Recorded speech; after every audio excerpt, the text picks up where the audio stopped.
What is going on? What is going on, guys? Welcome to another edition of You Guessed It.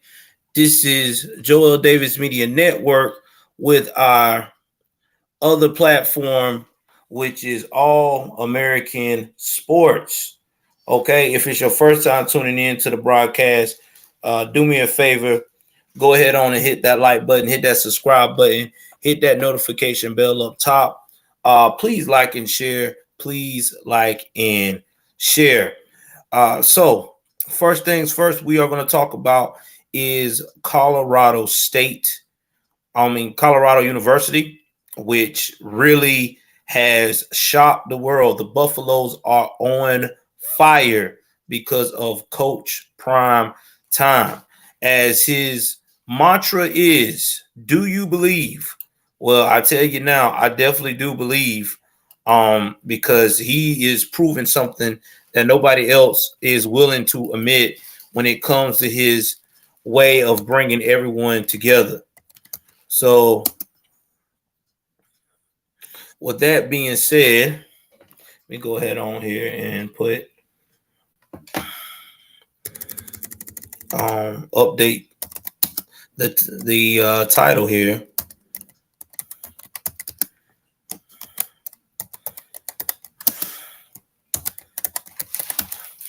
Which I cannot show any of the highlights, but what I can do because of copyright reasons, I can go over what they did. I also saw the game from start to finish, and I will tell you now, I'm very much impressed on how this team persevered and did not let anyone stop them from reaching their goal. Because at the end of the day, if you are able to make sure nobody stop you from your goal, you accomplish anything, and that is straight facts. So with that being said, we're gonna go ahead on here and put this on the screen here. All right. Again, not playing no video. Fair use, fair use. No sound or anything like that. So we're gonna talk about what happened with the Colorado fans who revel in what happened in the win today. So around 6:45 a.m., there was 100 people wrapped around the block waiting for the iconic 100-year-old bar and restaurant to open its doors, which is promised to be a historical day. Now, this is the Sink. That's the name of the bar. He said there hasn't been this much energy in 25 years. This is Mark Heinritz, who took ownership of the beloved Boulder institution in 1992. Now, as fans waited outside, some traded undergraduate stories, others, had their red clad on the back on heckled on red clad Nebraska fans. Mostly though, they shared their amazement of the moment. Less than a year after Colorado finished one of the worst seasons by a Power 5 football team in the last few decades, there was a palpable pre-dawn buzz for the Buffaloes' home opener under coach Deion Sanders.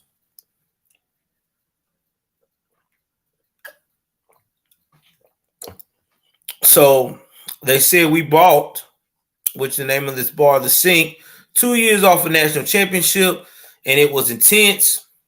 And people showed up right off the bat. They're ready to go. They would get up on a Saturday. We would fill right up and be busy all day. And though let's call them the hard years that dissipated quite a bit. So you got to remember, this is all bringing back history to this bar. But we're not going to talk about this bar. We're going to go further on and talk about what we saw with the team today.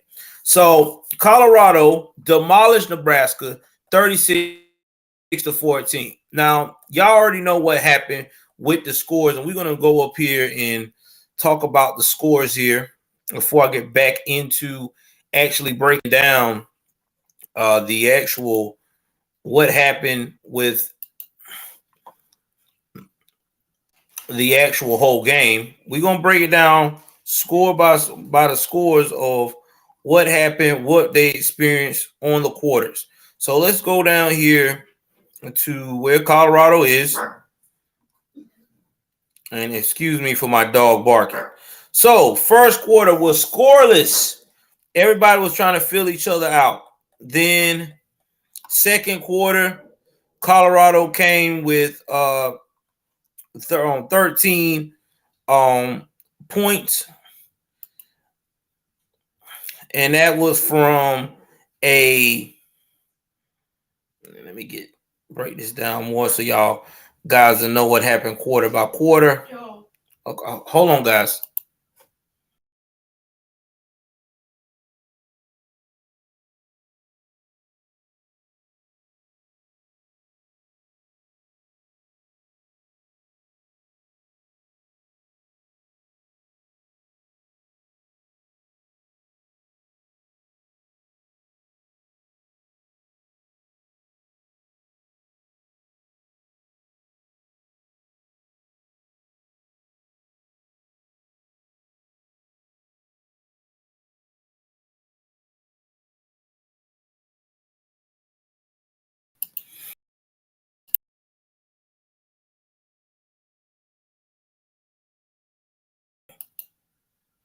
Sorry about that, guys. I had to go away right quick from my dog barking at a bag. All right, so let's break down this quarter here. Let me try to find the quarters. I can find the quarters. What happened in each quarter? Hold on, guys. Okay, here we go. The play-by-play. So we're gonna break down the quarter. So as I said, first quarter, it was looking like it was not going good. It was kind of crazy. All right. Then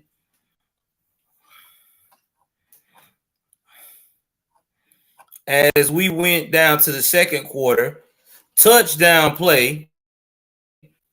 This touchdown was Jeff Sims, who runs for a 57-yard touchdown for that. And then you had a 3-yard kick from Tristan Alvino. So now that gives us, hold on for a second. Trying to get where we got the first. Colorado. Okay, my bad, guys. All right, going too fast. Hold on. So then they got good field position. Colorado did, and they got the field goal, right? So the field goal came from Jace Freely, 31-yard field goal, which was good. All right, they got 3 points. Then after that, you got the interception, right? So the interception was made on Nebraska. So after Nebraska got a pick six, okay, by Jeff Sims' pass got intercepted. Then we got the touchdown. Now the touchdown was one play, 35 yards, where Shudar Sanders, which is Deion Sanders' son, the quarterback, did a complete pass to Tavares Dawson for 30-yard touchdown. All right, so now we at that mark. Now, as we go further along into the game, we got the punt, and then we got another field goal that came into play by Jace Freely, which was 3 points. So now we're at 13. So now before the second quarter, now we at 13. All right. So then there was a touchdown in the second quarter. So before the half, we're at 13. They're at 0. So please keep that in mind. Now, at first, everybody thought that during the second half, these guys were going to fall apart because you got to remember, Nebraska defense had sacked, I want to say, Shador by that time at least about 3 times. Okay, so Shador been sacked. The defense is all over him, smothering him, where he can't do the phenomenal plays that he normally do, like he did last week with TCU. So everybody thought that they were going to fall apart. Well, I don't know what Coach Prime said to these young men when he went in that locker room, because we already know that Coach Prime is one of the greatest inspirations in the game. I don't know what he says to these young men, but when he talks to them, they listen. And let me tell you this. When they came back out, they were a different team. So let's go on now to the third quarter because this is the end of the second quarter. So Nebraska gets their touchdown, thinking that they're going to come in watch my and neighbor's NFL Sunday ticket. hold It's on, not your guys. best plan. But you know what it is? My plan from Verizon. Football season is here. Get NFL Sunday ticket from YouTube TV on us, a $449 value. Plus, get a free. I don't even know why that was playing. But anyway, so they get their touchdown. And shout out to the Nebraska young man that got the touchdown that helped them look like they were going to get back in it. And that was from Jeff Sims. He ran 57-yard touchdown. Okay. Then after the touchdown, okay, he got his touchdown. Everything looking like, okay, all right. They're going to get it. They're going to get good. They're going to get the touchdown. All right. So Jeff Pass do his thing. Well, next thing you know, they responded back. Colorado did not play. They responded back very, very quickly. All right. That's when Deion Sanders did a complete pass to Xavier Weaver for 12 yards for a touchdown. And Jace Freely got the extra. I have to watch my neighbor's NFL Sunday ticket. It's not your best plan. But you know what it is? My All right. Now, after that happened, then we got to look at while that happened. This is all happening on the third quarter. Then you got to look at Nebraska had a fumble. So Nebraska had a fumble right after they did another field goal and got 3 points within range. Jay Freely, man, I'm telling you, I don't know this dude here. Freely is a bad boy, man. Jace Freely, that dude can kick. I mean, that dude is good. He got some good legs. So that also happened, and then Colorado turned around fourth quarter, got another touchdown. That's right.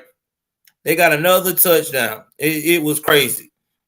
You got Tavarnish Dawson did an 8-yard run, and then he got the 2-point conversion. And then after that, Shador came through in the end and got his touchdown for 6 yards. And Jace did another kick. And there you have it, man. I mean, the only way those guys were able to do anything is because there was a fumble in the end on Colorado. And that's the only way that these guys were able to get back in it and get their little touchdown. So it's 14-36. So what is the takeaways from this game? What have we learned about this game? Yeah, you're right.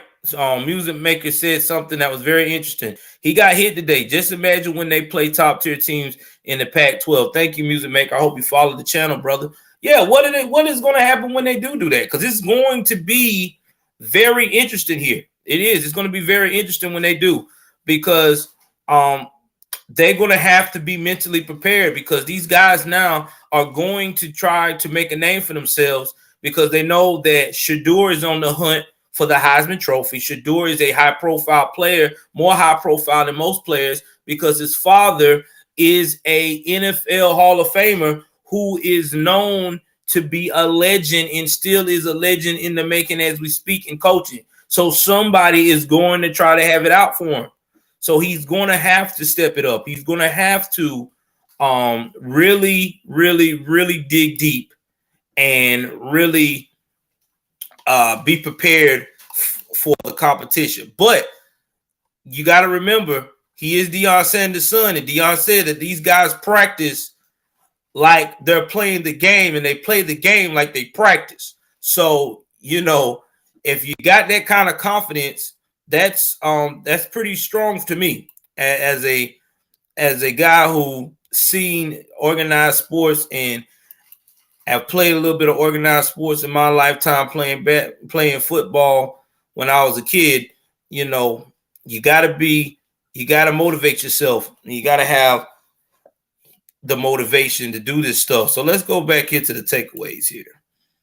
Let's see what we're looking at here now. So we're going to talk about the comparative takeaways that people are talking about in this game. Again, Deion Sanders did not have 500 yards this time, but he did have 393 yards. He did have 3 touchdowns. Okay. All right. Now, please don't get it twisted. They only held Nebraska to just 11 completions, and they did make them turn over the ball 4 times. Okay. All right. So please keep that in mind. And the Nebraska did not come with no type of scheme or complexity. Nebraska looked bad out there on the second half. Their defense were okay. Their defense was all right, but they looked bad because they could not take their defensive strategy and they couldn't fire up their offense. They wore their defense out. Think about it. Every time you turn around, you on the field, you stopping major plays. First quarter, you're like, all right, man, y'all can come out there and do something. Hello, offense, are you home? Offense was like taking a nap the whole day, man. They didn't start percolating until the second half. But it's too late then. You don't let Shedeur and company get comfortable. Shedeur know, okay, you're gonna keep hitting me if I try to pass. Let me do some running plays. Okay. Now you got this guy running all through you. You wasn't prepared for that. You thought Shedeur was going to shoot it out. That's what you were preparing for, and you didn't even have your plan ready on that note. And then let's talk about the defense. Then the defense starting getting you behind in the end too. You know what I'm saying? Like y'all just could not think. Y'all couldn't evolve. You could not evolve. If they could have evolved on the second half, it probably would have been a very more closer game than this. So this is what happens when you don't evolve and you get complacent. All right. And not to mention, too, they did this last week. They turned the ball over 3 times in the last game, 4 times this game. It's just, I don't know. Huskers got to do something because right now, they looking real bad. I don't know what's going on. And then not to mention too, they even a year ago, they lost to Northwestern and Georgia Southern. So imagine if they playing like this now, Georgia Southern might just walk over them. So now Sims is now 7-18 as a starting quarterback with 39 touchdowns and 37 turnovers.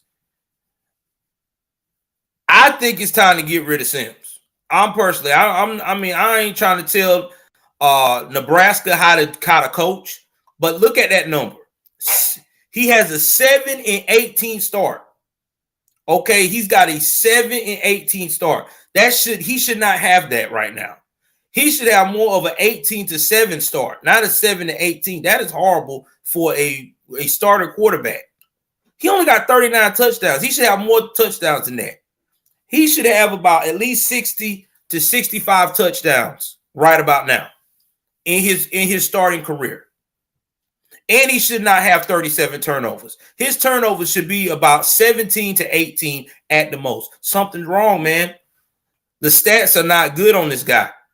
He's got to go. He's got to go.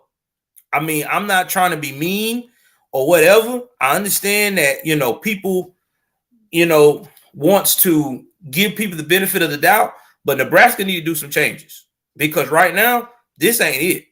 This is not it because y'all could have played a very much closer game than this. This should have been a nail biter like TCU game. Y'all did not. Y'all could have capitalized in the first half. If y'all would have played it the right way. That the offense was straight lazy. Anybody in the comments that hear me right now, tell me what y'all think. I got 10 people in here right now. Do you think that the offense was lazy? I think they were lazy. I really do. I think the Nebraska offense was lazy. I really do. I think they got complacent. They thought that Colorado was still the 1-11 team. Listen, I want to let you guys know something. Colorado is not the 1-11 team that they were last year. Let's get that straight. Coach Prime has got some real estate invested in the offense and in that defense. So don't sleep on it. You better start acting like y'all playing a guy on the playoff hunt. That's what y'all need to start preparing for. A lot of y'all teams sleeping on this Colorado Buffalo game. Y'all keep sleeping on these guys, and they're going to keep doing these type of stories. You better wake up and start studying film. You better start looking at what's going on. Coach Prime is coming. He is proving a point. These guys are proving a point. These guys are not there for shits and giggles. These guys are trying to make history. And when you got someone hungry and trying to make history, you cannot, I repeat, you cannot allow yourself to go out like this. You can't. You just can't. Now, let's see what else we got. Anything else? So that's all we got on the takeaway so far with with Nebraska. I mean, they really they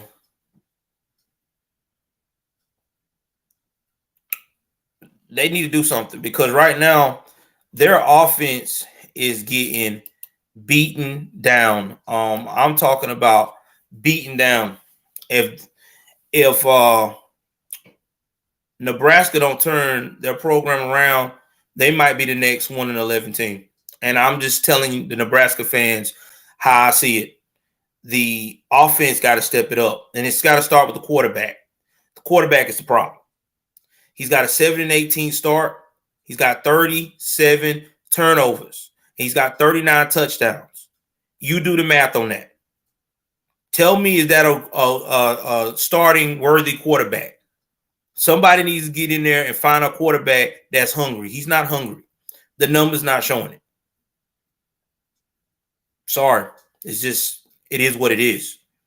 Now, getting back to Colorado, the star of the moment, the story of the night. Have Coach Prime show that he's arrived? Absolutely. Is Coach Prime showing he's hungry? Absolutely. Should people believe? Yes. Now, I am going to address one thing on the show before I end this. I have to address what Jason Whitlock said about Deion Sanders being a black Karen. I didn't appreciate that, because I'm going to be honest and straightforward. It seems like that Jason Whitlock has a problem with any black man or woman that is successful. I've seen that he has been cutting them down more and more and more. You know, as me, I'm never shy of what I am. I'm a conservative. That's my beliefs. But I also love sports, and I don't mind telling people that as well. But I would never cut no man or woman down that is doing something strategic and positive. Now, is Deion Sanders cocky? No, I think he's confident. I think he has every right to be confident. He's a Hall of Famer. Let's get that straight. He came from nothing. He built a brand. He has gotten his sons and his daughter involved in sports. He is a family-oriented man, and he is determined to make a difference in young people's lives. Now, we say this a lot, especially in the black community, that we want positive leaders and positive leadership. But when we see someone like Deion Sanders, some of us that's supposed to be conservative, instead of we celebrating and promoting that type of energy, that type of behavior, we want to go out here and be negative. And that is the wrong thing to do. Deion Sanders is a blessing. He's a blessing because he's showing every kid, no matter what race they are, no matter what their economical class is, no matter what they're going through in life, they can be somebody. They can be somebody, especially if they want to play sports. And he is disciplining them that and conditioning them to that, because we can see it now in Colorado. We say a school that was 1-11. Now they are 2-0. Will they get to the playoff hunt? I think they will. That's just my faith and my belief, because I can tell that Mr. Deion Sanders is on a mission. But the only way he can get there, people have to also believe. And the people that don't believe in him, guess what? Look at his track record and look what he's doing right now. So what? He's not a Kirby Smart, or he's not a Dabo Sweeney, or he's not the coach of Alabama, Nick Saban. Doesn't matter. He doesn't have to be those guys. All he has to do is be true to himself and to make a difference in these young people's lives. Everybody has different characteristics, different leadership styles, and different ways of getting the point across. So what one coach is good at doing, another coach could be hellified terrific at. Or what one coach is bad at, another coach can excel at. That's just life, right? We all can't excel at everything. But either way it goes, that's my quote on that. We will be looking out for the Colorado State University game.